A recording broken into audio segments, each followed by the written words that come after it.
Okay, welcome everybody. Welcome. We are about to start. We are streaming today in a new format. So I hope you're getting us good. And we have some awesome people helping out there to get the good quality here. We have Dan, we have Rod, we have Michael, we have Victor. All the team is helping to try to get you the best delivery of the Torah information we're going to share. Okay, so hi Rabbi, Michael's on, and the ball is starting to roll.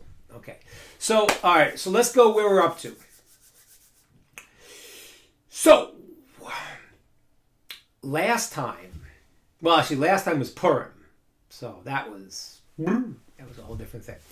Now we're up to the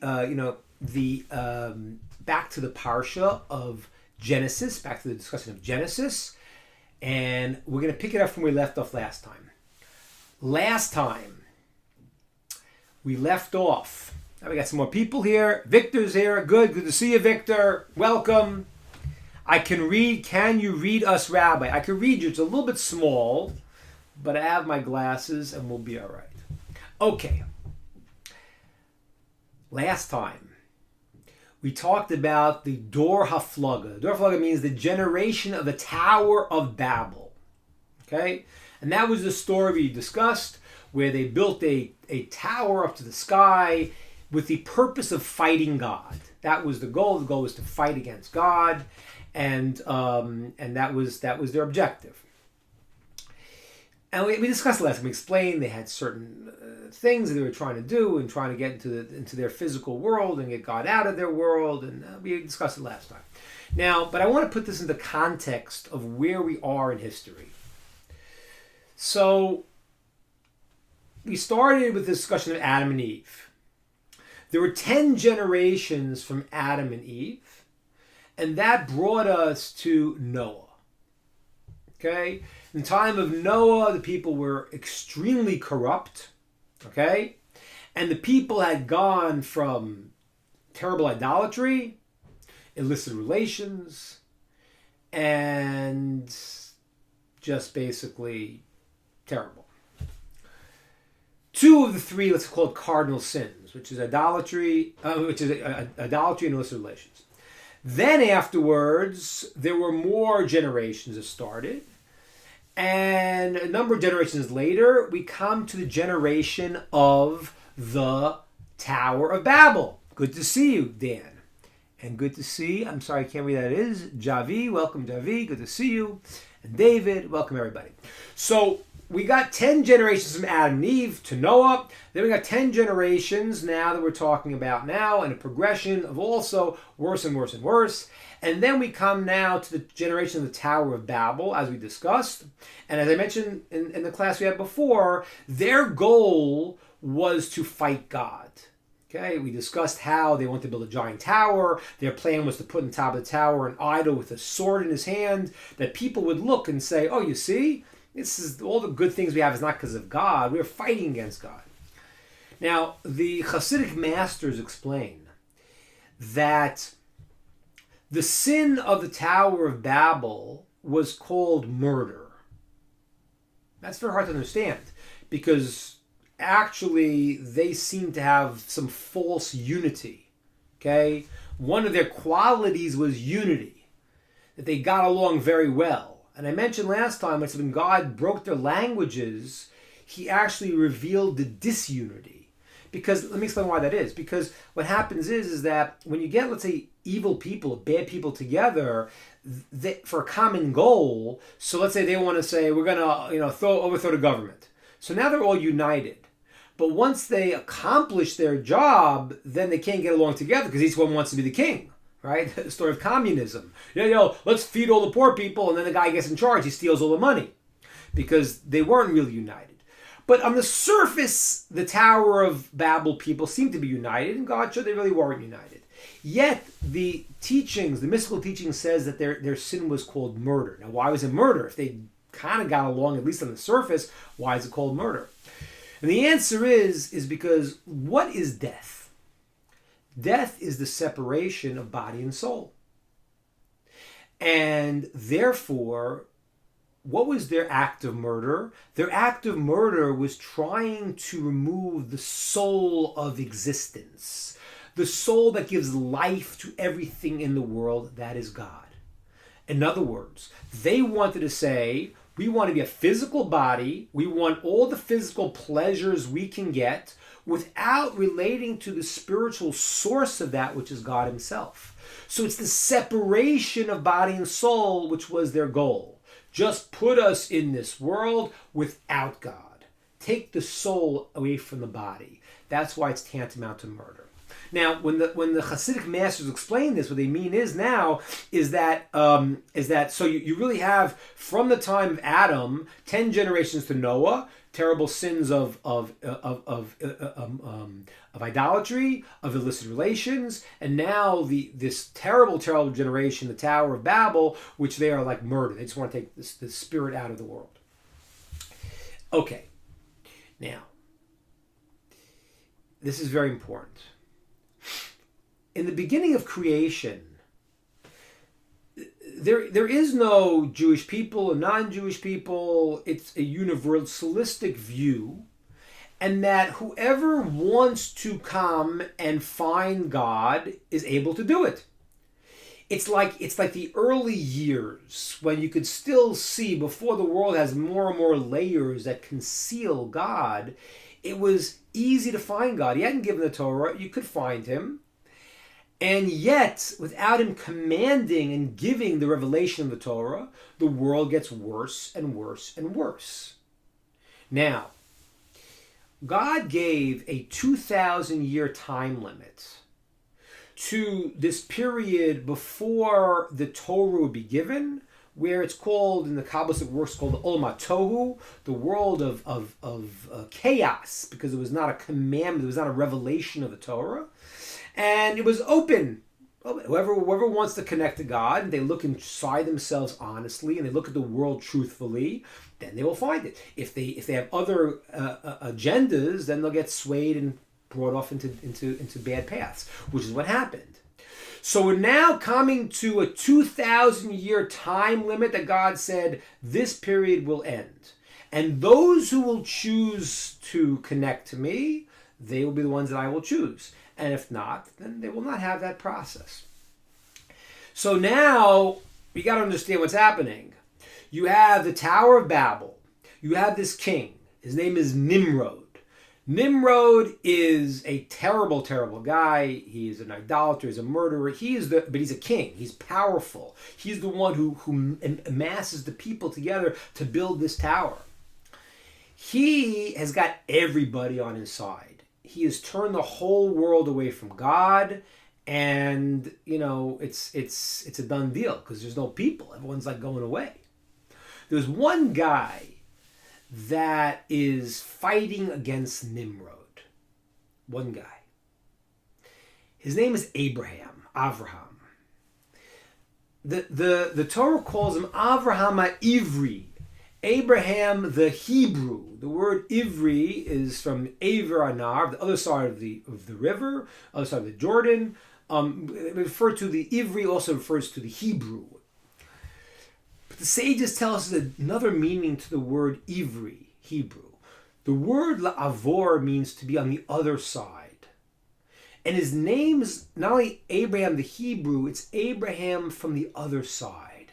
And what that means is the entire world is on one side and he's on the other. Now, could you imagine that?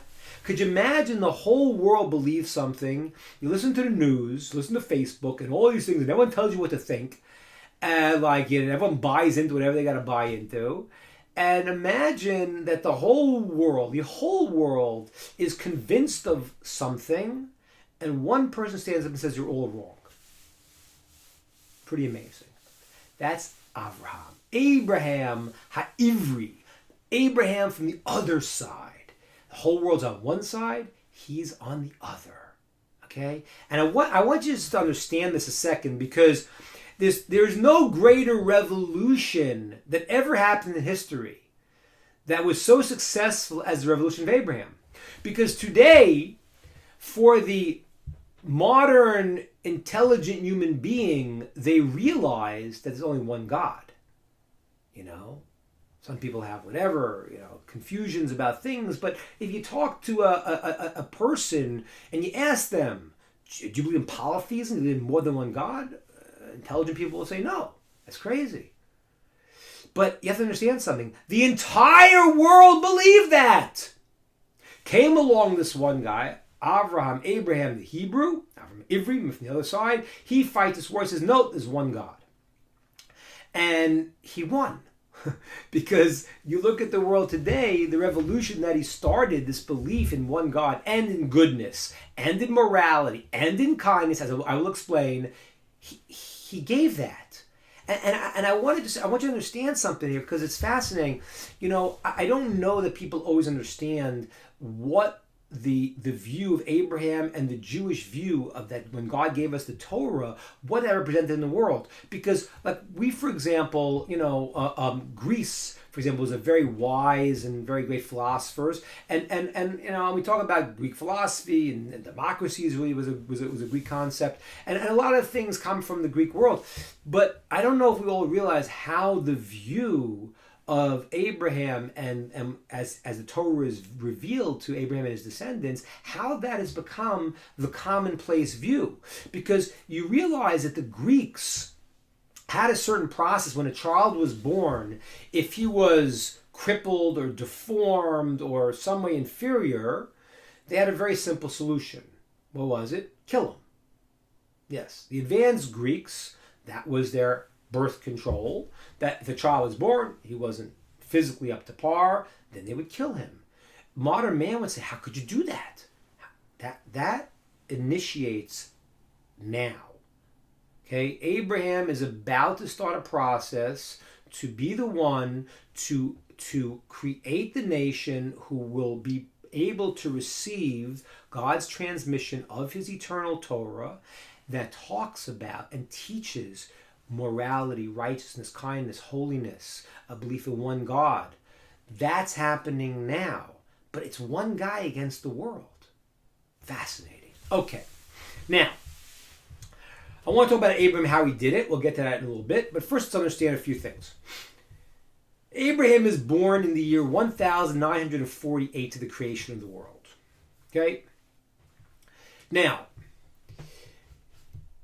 when he is born, there are some stories about his young years that do not appear in the Torah. They don't appear written in the Torah. They appear in the Midrashim. The Midrashim are the oral tradition that we have, okay, that God transmitted to Moshe at Mount Sinai. We have the stories of Abraham of his youth, and we'll have to explain why they're not brought in the Torah. But they aren't brought. There are certain things, the first few of his tests, at least the first two of his tests, are not actually brought in the Torah itself. They are only in the oral tradition. So let me first give you some oral tradition, and then we're going to start with understanding where the Torah starts and why did it not mention some of the things Abraham did before. So Abraham's father, his name was Terach. The mystics tell us the word Terach is the word Artiach. Artiach means to anger, and he tried to anger God. Okay, he was a very smart guy, but he had a chip on his shoulder. Now, what was his role? His role was he was an advisor for this guy, King Nimrod. He was a very trusted advisor, probably his top advisor. And now there are the various stories. I'm not going to go into them fully just to give you the taste of them. But Nimrod is the king, and he has all these ideas of what we'll call stargazing, which really was at some point some sort of science where people knew how to look and see what was going to happen. Now, that doesn't mean because the stars are doing anything, but it means the deeper meaning is that God makes things happen in the world, and there's an imprint of that. You can, if you know how to see it in the constellations and the way the world is, you would see certain things. Okay, so the stargazers tell him there's going to be a child who's going to be born, and he's going to fight against you, rebel against you. Okay.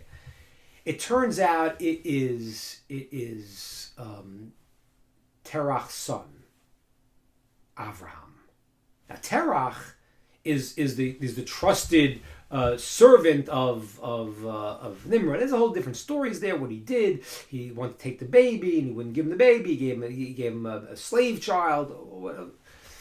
But the bottom line is that from the beginning there is this potential battle between Nimrod, this king, and this child Abraham. And as he grows up and he's a son of Terach, so what happens is that Terach, as the advisor of Nimrod, is an idol seller. He sells idols. And there's a famous story there brought in the Midrash where one day Terach goes and he says to Avram, okay, watch the store and sell the idols, and people come in, and one lady comes in, and she says, she wants to buy an idol, and he dissuades her. He says, this idol, this idol was made yesterday, and how old are you? He says, this idol's a day old, and you're 50 years old. You want to buy this? And he goes through this whole process of dissuading all the people and buying the idols. At the end, what Abraham does is he goes and he takes a stick and he smashes all of the idols in Terach's store. He takes the stick and he puts it into the biggest idol, and the idol has the big stick. When the father comes home and says, what the heck happened here? And they're all destroyed. He says, listen, I'll tell you, Dad, what happened was there was a fight between the idols. They're arguing, and the big one took a stick and he smashed them all. The father says, what are you talking about? What are you, I'm an idiot? These idols can't talk. They can't argue. They can't fight. They can't do anything. She says, yes, so why are you worshiping them? That's the story.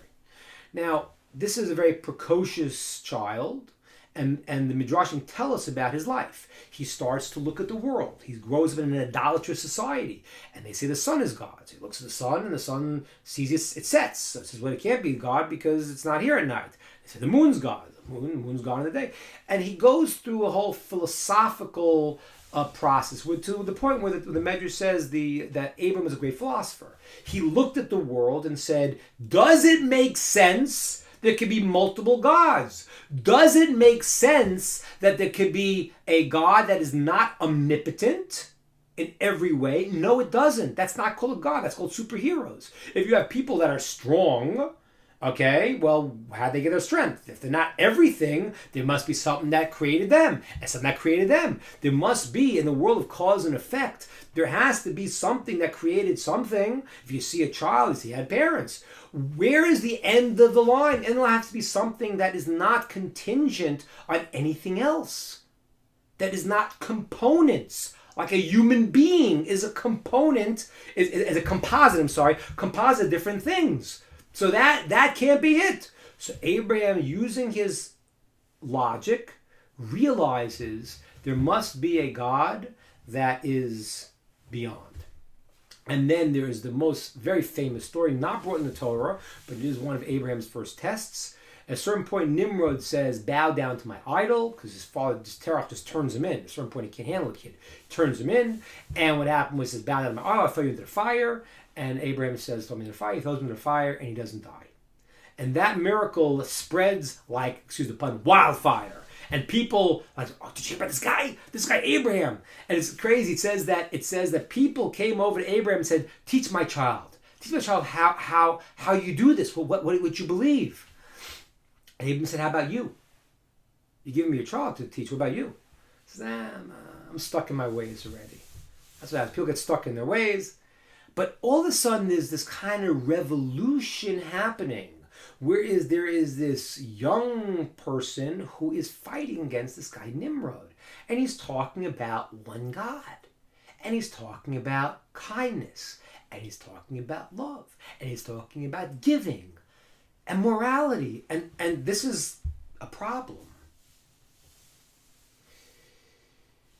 There's a certain point in Abraham's development where he comes to the turning point, which is, again, if he's born in the year 1948, one text was 48 years old, 52 years old, when he gets to the point closer to 2000th year that he really has understood. And it says at that point, he looks at the world and he says, listen, I don't get it. There has to be a creator for this world. The world is going someplace, but on one hand, it's out of control. But it's going to a purpose. Who is the source of this? And the Medrash says at that one point, God said, okay, you have gone as far as you can in your logic. I'm going to look down upon you and give you prophecy. And Abraham then has an experience where God communicates to him. That is the turning point. That's the point where it says, 2,000 years have passed. Nobody wanted to connect to God. They wanted to fight God. And now we have this guy named Abraham who has fought against people more powerful and strong and older than he, and is starting this revolution. And the revolution is happening. Okay? Welcome. I see someone here. Someone from Florida. Welcome to see you. Good to see everybody. All right. So this is fascinating. So now you have really this battle. You have the world and you have Abraham. All right. Now, so that's the end of the period of time. God says, no one's chose me, only Abraham. Therefore, I choose Abraham. That's why Abraham's descendants are going to be the one who have to lead the process. And now God says, well, there's many very fair ways to do it. I know we're into being fair today in the world, so let me tell you, there's nothing more fair than this. Let me just spell it out. Many of you are Noachides there and you know this, but I want to spell it out because it's crucial to understand. At this point, God says, okay, Abraham is the only one that's chosen me, and therefore I choose him. But there's going to be a few other options here. We're going to give everyone another chance when the Torah is given. If they want to still get the Torah, they can also get the Torah. We'll see that later. They don't want it. A person can now always graft onto Abraham's tree. That's called conversion. And that's why a convert is called the son of Abraham or the son of Sarah. Because Abraham himself is a convert. He wasn't Jewish. There was no Jewish. He becomes what he becomes. So somebody can. And God says, so a person wants, Abraham has chosen me, the rest have rejected me. He is now the root system for the world. If someone wants, they could graft onto his root. And if somebody doesn't want, they could do what's called the 7 laws of Noah. Welcome from the Netherlands. Wow. Newfoundland. Wow, beautiful. Good to see you. So if someone doesn't want to convert, graft into Abraham's tree, they can keep the laws of morality that God commanded Noah and prior to that Adam. And that person will have a portion in the world to come. I really can't think of any other religion or any other view of the world that is this fair to everybody. You know, you have other religions and they say, if you could be the greatest person in the world, but if you don't keep our religion, you're going to hell. We don't say that. Not at all.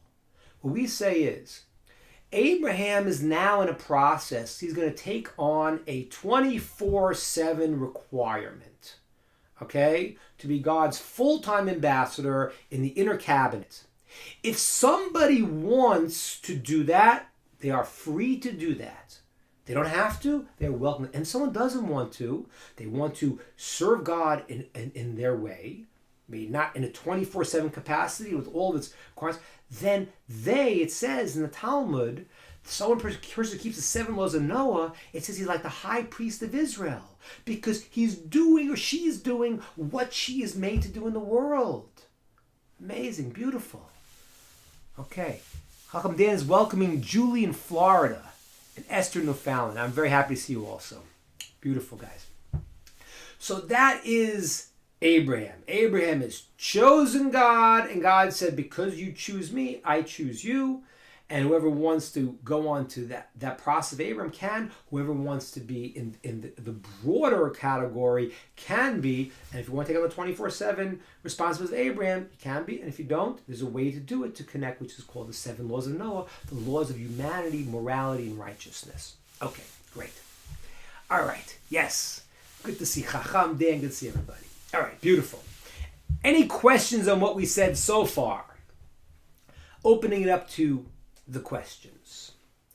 You can write and I'll just tie this point up, and if anyone has a question, please ask me. So again, you have Abraham on one side, the whole world on the other side, 2,000 years past, time of being the root system is finished. Abraham is the roots. Whoever wants to graft on his tree can graft onto his tree. Whoever wants to keep the Noahide laws and not be in the responsibility, the full responsibility of Abraham's descendants can do that too, and will be a righteous person who will have the world to come.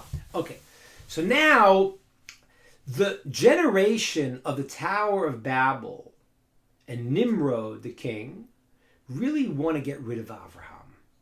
They want to get rid of him. But they haven't been able to yet. As I told you in the first story, tried to throw him into the fire, it didn't work. They want to destroy him. But every time they try, it doesn't work. We'll see they tried a few more things. But they're comforted with one thought. You know what they're comforted by? They say Abraham is called a preda akara. He is a sterile mule. He marries Sarah, whose name was originally Sarai, and they can't have children. So in the mind of the world, okay, we can't destroy Abraham, but his revolution is not going very far, because when he dies, his revolution will go with him. Oh, welcome from Kentucky. Good to see you. Good to see you. Beautiful. Okay. So that's what they're comforted by that. But Abraham, we'll see in the story, that's not what happens. It plays out very differently. But everyone is comforted in that. Saying, oh, okay, Abraham, yeah, he's got this whole God thing. But you know what? In the end, he's going to die and there's no one to follow. Okay. Now, in the written Torah, in the Bible, it starts now only from what's called by the third test of Abraham. There's 10 tests of Abraham. On the third test of Abraham, that's when it appears. And the third test of Abraham is for Abraham to leave his old father. Okay? At a certain point, Abraham and his father, okay, and his brother, and some of the other relatives there, his wife, another wife, they had to leave the place Ur-Kasdim, in Mesopotamia, to move to a place called Haran, because there was too much pressure already from Nimrod and the people there because of what Abraham represented. So they left. They went to Haran, and now God in the beginning tells Abraham to leave his father, leave his old father, and go to the land of Israel. Okay, and that is now the next test of Abraham. So I want to ask a question first. Why didn't Torah start with some of the previous tests, the things I just told you now, the story of his battle against Nimrod and breaking the idols and getting thrown into the fire? These are big things. So I'll give you one approach. There's many approaches. There's only one approach. One approach is the great Maharal explains. He says because, when, the Torah it says, all of a sudden, there's a guy named Abraham. God tells him, leave your house, father's house, and go to Israel. And it doesn't tell us that he earned this connection. And one of the reasons why is because, there's something called conditional love and something called not. If I'm a nice guy, you like me. If I'm not a nice guy, you don't. And it's kind of understandable in many situations that is the relationship. If you have friends and they're not acting good, then the friendship might fall apart. You have a child doesn't act good, can't divorce the kid. He's not acting right. He's not doing what he has to do, but you love him no matter what. It may cause you anguish, but no matter what. So the Torah starts with when God's command, when he appears to Abram, tells him this first commandment to leave his father's house, and doesn't tell us how he earned it, to signify that the love to Abraham is as if unconditional. Now, of course, he earned it, it's true, but it's as if unconditional. God just says, I love you, and there can never be a break. This is very important, by the way, as far as religion goes, because as many of you have heard, many religions say, well, God rejected the Jewish people. The problem is that if you actually read the text, you realize quickly there are many verses that say, I will never forsake them. Okay? I'll quote one for you. Ki lo Hashem mov nachso lo yazov. It says in Psalms, Hashem will never leave his nation and never abandon his inheritance. He'll never leave them. So when you build a new religion based on the idea that God has abandoned his people, you got to read the text first, which says that won't happen. So God demonstrates that with Abraham by saying, okay, we're telling you, I love you no matter what. Yes, you did great things that you chose me, but my love to you is unconditional in the sense that even if you make mistakes, even if you do things that are not okay, I love you, and that's the relationship. Okay, good. Any questions, thoughts, comments on what we said so far? Dan, you got a question, Dan? I know you're out there. Okay. Everyone's feeling a little quiet today. We're going to get to know each other a little bit. We have the new screen. I can see your questions. But feel free to, at any point, really, to share anything you have to say. And I'll do my best to try to respond. Okay, now let's talk about this test of Abraham to leave his father's house. Now that test in itself, it's hard. It's hard, and there's a lot of things that's hard about it. You grew up in your father's home, people know you, you're there, yeah. And now he leaves, and he goes to a place that is a hard journey. Okay? Chacham Dan asked the question, can you elaborate on that unconditional love of Abraham? Yeah, I mean, as I'm saying, there's you know, it's in this case it's a little hard to really to understand because there's two sides to the coin. On one hand, he did earn it. It's true, he did. But there's a certain, as I gave the example literally of a father to a child, that when you have a child, you love your child. It's unconditional.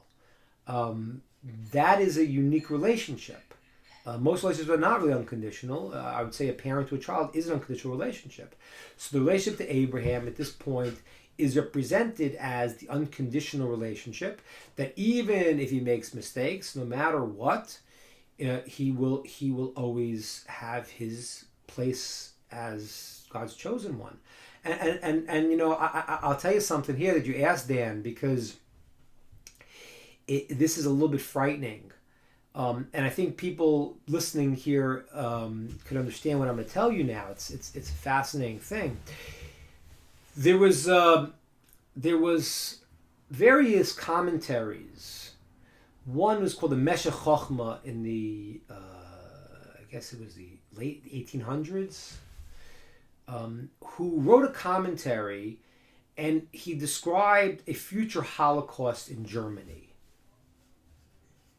And he said there'll be a Holocaust. And he says, you know why there'll be a Holocaust in Germany? And we wrote this way before the Holocaust. It was in nobody's political radar. Why did he say that? He says, because today I walked through the city of Berlin and I heard a Jew say, Berlin is our new Jerusalem. He says, and that can never happen. And what will happen is that by one way or another, a Jew will be reminded he's a Jew. And sometimes it's a very harsh way, unfortunately, if you really forget. But when I say I love a child, I say, I got to get you where you have to go no matter what. Okay? So Abraham's situation, his relationship with Hashem is literally as his child. And therefore, and it says that in the Torah also, and therefore, if he makes mistakes, there are consequences. It doesn't mean there's no consequences to mistakes. There are. But talk about Abraham or Bnei Noach or any person. The consequences are never to harm us. That's a canard that was people who did not understand how to read the Torah thought. Everything God wants to do is for your good. It's like a parent would go and sometimes punish the child for his good. That's the same thing. That's unconditional. It doesn't mean unconditional means you can do whatever you want to do and fine. That doesn't mean that. That's just you don't care. So it's not that. Okay. I love that. I got to get you where you have to go. Okay, good. It's true. That's what we have to do in life. And the great news is, and I'm very happy that you're all listening to this, because the great news is God does get us where we have to go. And then you want to make sure that you sign up for the ride. You're not fighting it, because He's gonna get us where we have to go. You want to make sure that it gets you there by hook or crook. So some people yell and scream and fight. I give an analogy in my book. I give an analogy there. I want to share with you. It's an important analogy. I gave an analogy like this. You have let's say you have a governor who is who wants to increase the economy in his city. So imagine he takes 3 plots of land. He gives to 3 people, and he says, "Your job is to take this plot of land and to use it for something, to create something good, to build the economy." Person number 1 goes and he plants vegetables and fruits and he does a great job and he raises the value of the land, he raises the economy, great. Second person goes and brings sheep and cattle and they graze and he has milk and cheese and all those things. And the third guy says, I don't want to be part of this. I'm going to destroy the land. He takes a pickaxe and he starts smashing the land. Okay? Now, I want to answer a hard question. If the governor of this city, state, whatever, was omnipotent, all-powerful, what would he do? So you might think what he would do is he would stop the guy.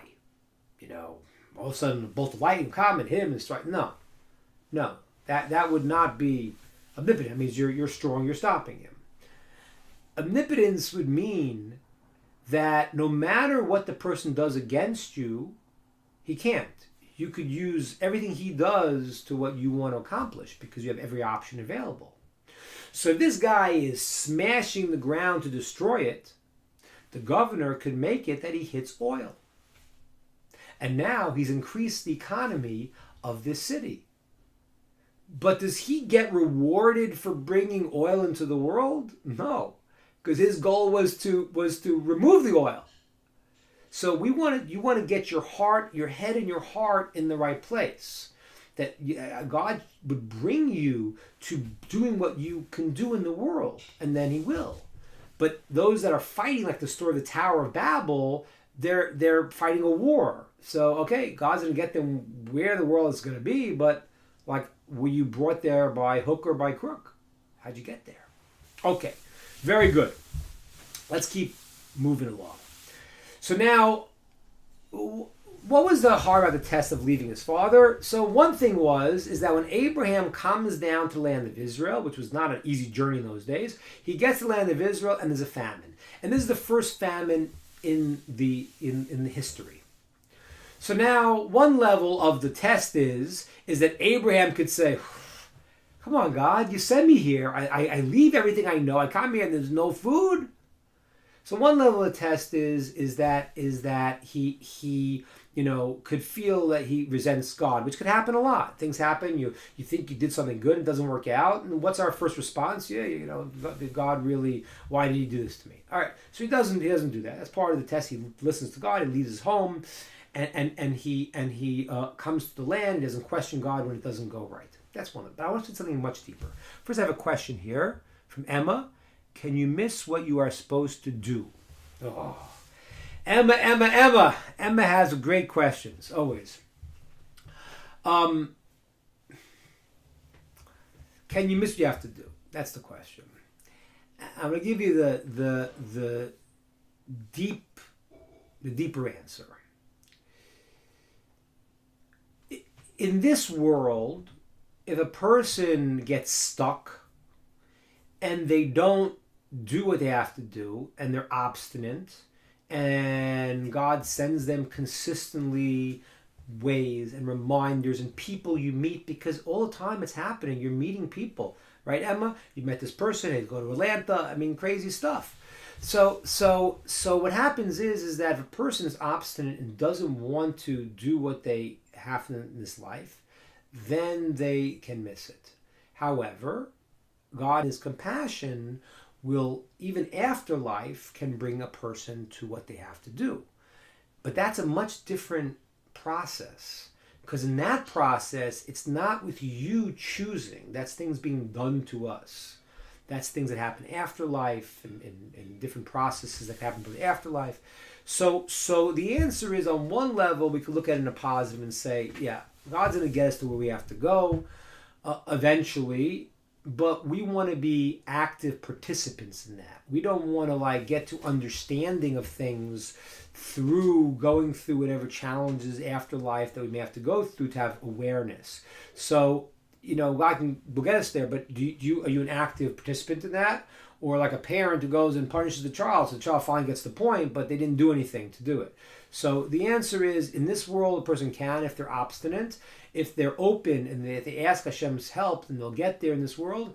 And one way or another, He's going to help us get there eventually, always. Okay. Yes. If you're always trying, make sincere efforts, you will get there. Yes. That's the power of prayer. Right? The power of prayer. Ask Hashem to help you. And, again, it doesn't mean everyone's going to get everything you want. I'm not saying that. I'm not saying, if you pray, give me $10 million, you get $10 million. But if you want to be where you really want to be, like I gave a class last night on freedom, and I explained to people, part of the problem is the question is, freedom means, a person says, freedom is I can do what I want to do. Yeah, okay. The question I ask is, who are you? If you're your body and you want to chain smoke or you want to eat gluttonously, so that's not the real you. The real you, the soul of the person, wants something else. And if you ask for the things that your soul wants, then you'll be directed towards them. Doesn't mean you'll be directed towards everything you want in the physical world, because some things that you might get in the physical world you think you want are not even good for you.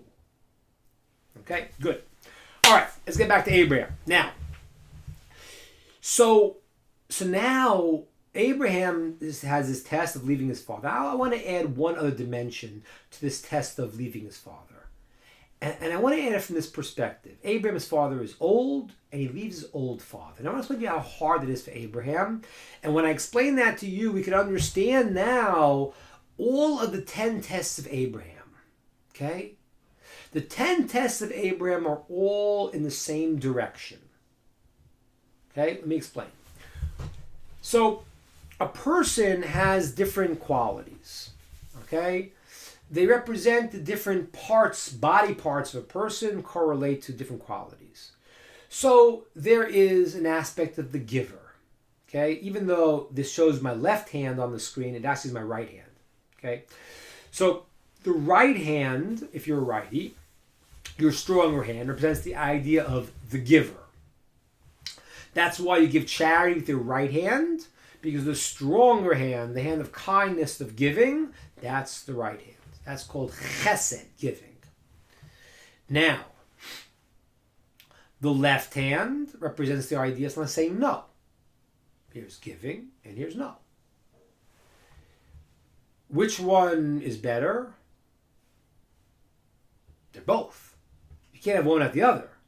Here, if I give and I can't say no, I'm actually not giving it to you at all. Guy comes along and says, hey, can you give me some money? I say, yeah, here. I want to go buy some drugs and do terrible things. So, whoa, that's not giving. The answer is no, I can't give you that. I'll go buy, I'm not giving you money. I'll buy you a meal, but I'm not buying you money. I'm not giving you money. I know what you're going to use it for. So sometimes the giving needs to say no. Now, the left hand is the restraint, self-restraint, self-control, mastery, limitation. The right hand is expansion, is giving. Okay? The torso represents the balance. The balance is called truth. This is called Abraham, the right hand giving. This is called Isaac, restraint. This is called Jacob, perfect balance. Torah, beauty, balancing when exactly to give and to hold back based on what is true. Okay? These were the 3 traits of Abraham, Isaac, and Jacob. And all of us, everyone here, everyone listening to this class, has a certain tendency. There are some people who are more the givers. I gave a class last night. I was so happy. I asked this, I went around. I said, listen, what is it that you want to do? And one person who was in nursing school said, I want to give. That was great, because that was their quality. And then some people would say, I want to learn truth, because that's their middle. And some people say, I want to control the masses and act just right. And so everyone comes from a different angle. There are those that are more expressive, more expansive, and those more reserved and more internal. And it's not bad. They're all 3 things have to come into play. But the difference is that if you are the middle part, you're balance, because you know truth, you know when to give and when to say no. If you're a giver, then you know what I'm saying. You may have a problem, because you may be a people pleaser. Right? Anybody out there a giver who can't say no? And people end up walking all over you. You end up giving something you can't say. So giving, if it's not balanced, it tilts you. If you're all control and you don't get out of yourself, that's also going to be imbalanced. So the 2 sides are the 2 extremes, but the middle is the balance. Okay? Abraham I want you to understand this. Abraham's trait is called chesed, kindness. His revolution that he started in the world was built on his trait of kindness. Okay? He went and he had a tent. It says the tent was open on all four sides. Okay? And people knew all of a sudden there's some guy out there in the desert of Beersheba or Hebron, a different place he lived, who, if you pass by, he'll feed you. He'll let you sleep. He'll let you eat, give you to drink, and he won't charge you anything. And when he all he asks is one thing. He says, at the end, when you say thank you, he's going to say to you, don't thank me. You can thank me too, but don't thank me. I'm not the thank the source that gave it to you. And all of a sudden, people looked in the world and said, wait a minute, is that true? Is there a source in this world that gives kindness because he loves us, because he wants to give us all the time? How many people look at the world that way? You know, most of us are stuck in all our problems and like, God's trying to hurt me. And we don't even see all the things that we're getting. Abraham opened everyone's eyes because he had a process of kindness and he showed that he saw it from God. And when people started saying, whoa, wow, here comes a guy that's saying it's all from God and God's giving it to him and he's giving it for free and he's sharing it with us and he's talking about this one God who wants to give to us and wants us to be happy and complete. It was a revolution. That's Abraham's approach. His approach was from kindness and it was successful. Now you can understand his 10 tests. All of his tests are the left hand, when you gotta say no. And it was hard. God says, listen, Abraham, I know you've been teaching people about kindness. Leave your old father, leave him, and go to Israel. That was very hard. I'm the man of kindness. How can I do that? Because God knew that's what he had to do. Later on, he has to go and, we'll see in the story, God says to kick out his son Yishmael. He loved Yishmael. Yishmael was the father of the Arab nation. He loved him very, very much. And at a certain point, when Ishmael was acting in a very negative way, you know, Sarah said to kick him out, and he didn't know. And God said, she's right. This is what you need to do. You know how hard that was for him? And there's stories in the Medrash like he would visit him and see if he was getting his act together, you know. And in the end, he did, which was an amazing thing. But he had to do something that was difficult, and then he had to do the circumcision. I want to tell you why circumcision was so hard. One of his 10 tests, it was so hard because Abraham was a man of the world. He welcomed everyone. Now all of a sudden, it was like he circumcised himself, and people were like, "Oh, this guy's part of some kind of separate group," and it removed him from the world. It differentiated him. It was not where he saw the world. And what was the final test? 10th test was the culmination of it, as we'll get to in next week's portion, was the offering of Isaac, sacrificing his own son. Okay. So, now, let's get back to our story. So, Abraham, according to most commentaries, the Numbers, his third test. He goes and he leaves his old father and he goes to the land of Canaan. He gets there and there's no food. It's a famine. He doesn't question God. He says, okay, but I got to take care of, I got to take care of. So, he goes down to Egypt. Okay, when he gets down to Egypt, what happens is that he realizes that Sarah is very beautiful. And he realizes that the Egyptians, when they see her, it's not going to go well. So he hides her in a box. He hides Sarah, and he brings her down with all of his stuff, and he hides his wife. And the customs, when you're getting into Egypt, they say, what's in the box? Whatever, I'll pay you tax for it. And they were not buying that. And at a certain point, they open the box, and they see Sarah. And they say, wow, she's so beautiful, blah, blah, blah. Okay. Now, Abraham, it says, and if you read the text, it's very strange. It says that people Abraham said it's my sister. He didn't say it was his wife. It wasn't really a lie because she was like his sister. Why? Because grandchildren are considered like children, and she was his niece. So she was his brother Lot's daughter.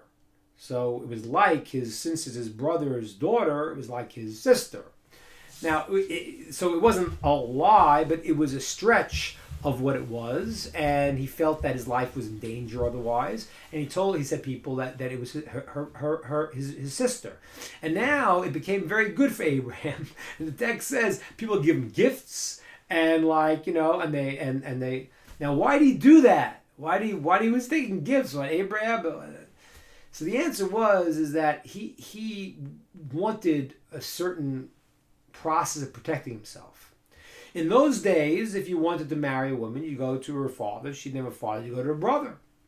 So since he was the brother, and he would be able to see who wanted to get buddy up with him to get to Sarah, he would know how to protect himself. So Abraham is kind of in Egypt, and he's trying to protect himself that nobody comes and takes Sarah. But if he said it's his wife, then he'd been killed. And a lot of people ask this question. I want to answer one of the people ask questions like, how could Abraham put Sarah in this kind of danger? Okay, so one rationale is that he figured he could play the field and figure out how to protect himself. But I want to tell you what it says in the Kabbalah. It says in the Zohar that Abraham saw God's presence was always with Sarah, and he knew she'd been fine. He didn't know if he'd be fine, but she knew that she said that he saw the Shekhinah, God's presence with Sarah, and he knew that she'd be okay. But what Abraham didn't realize was that there was one person that wasn't going to try to, kiss up to him and get connection. Who was that? The king, Pharaoh. He didn't need to do that. So Pharaoh takes Sarah, and he goes and he takes her, and he wants to be with her. Now, what happened is, there were all these crazy plagues and things that were happening to Pharaoh then. And the Medrash says that there was, on a mystical level, she was able to connect with spiritual forces, angels, and bring certain plagues. And Pharaoh says, whoa, something's going on here. And Pharaoh realizes that this is not okay. This can't be. Because he could not get close to her. It was just, everything was going crazy and going wild. He calls Abraham in, and he says, listen, you must have lied to me. This is not your sister. This is your wife, and take her and get out of here. And it's a fascinating thing because what happened was, and this is to understand in the whole story of the Bible, is that everything that the forefathers did is a precursor to what happens to their children. So watch the parallel, because we're about to come to the holiday of Passover. What happened was the Jews went down to Egypt. They tried to harm us. Then there were plagues to the Egyptian, like there were plagues to the house of Pharaoh. And then they send us out. He said, just go out. And Pharaoh gave him money and said, go, go, go. And Abraham, he left Egypt. He was a wealthy man. He left Egypt, and he comes back to the land of Israel, land of Canaan. Now, when he comes back, he had gone down with Sarah, right? And Sarah's brother, whose name was Lot. Now, Lot is a very enigmatic character, okay? And we'll have to see him more in the next session. But Lot seems like a good guy. And he was a student of Abraham. But Lot, we're going to see, kind of goes off. Because when he went down to Egypt, and he became wealthy, and so did Abraham, when they left, Lot all of a sudden said, listen, I don't want to be with Abraham anymore. Enough. I don't need him. I don't need his God. I'm a big shot already. And what happened was, when they got back to the land of Canaan, so Abraham, when he had his sheep and his cattle, he muzzled them. He muzzled them because he didn't want them to go and to graze in other people's lands. But Lot didn't do that. Lot said, you know what? Listen, God promised this land to Abraham. He's got no kids. Who's going to inherit him? Me. So it's all mine. That was his mindset. And then Abraham said, listen, you know what? Why should we fight? Listen, let's separate. You go this way, I go that way. If you need me, I'll be there to help you. But why should there be a fight? The shepherds started fighting against each other, and because Abraham's shepherds were saying, don't get to muzzle your cattle and your sheep, and they wouldn't do it. So Abraham said, why don't we separate? So Lot now, as we're going to see in next week, all of a sudden he looks and he sees this land that's beautiful. And he says, that's the place I want to go. And what was that? That was a place called Sodom. He went to the city called Sodom. Okay? Okay. And we're going to see next week what happens. Because next week we're going to see in the story of Abraham, we have now the First World War will start. Okay? And we'll discuss why it started. But from everything we talked about today, you could already get a sense of why it started. Because even though there's going to be political explanations, there's a cosmic battle going on here. Abraham is trying to bring God into the world. He is doing it through his process of kindness and giving. And there are people who are fighting that. And that's going to be the struggle that's happened in the time of Abraham. And I want to tell you, ladies and gentlemen, it happens in our time. And I'm so happy you guys are listening in different places of the world, because you're part of this struggle. The struggle is for people to go and to look and say, wow, there's one God in this world, and he loves us, and he's given us his Bible, he's given us his Torah, and shown us how to act, and we don't have to buy into all the craziness that the world is selling. That's still being part of the Abraham revolution. Abraham is on one side, the whole world's on the other. This is not one person. There's a lot of people right now. And where you are in different spots of the world, get together right now and say, listen, we stand for goodness, for kindness, for truth. And that's what it is. And it's not because my ideas, it's because God gave us the ideas. Right? Okay. Dan, thank you, Rabbi Ingber. The broadcast came over clear without being choppy. Blessings to you. Blessings to you all. And I look forward to seeing you next week in this next exciting discussion of Abraham. And we'll see Abraham in the First World War and what happens to his nephew Lot. Okay. Take care, everyone. Have a good one. Any questions before we sign off? Okay. If you think of the questions during the week, you could just email me, rabbiingber@gmail.com, and I will try to look at it and see it and address it next time. Have a good weekend, great Shabbat, and we will see you next time. Take care.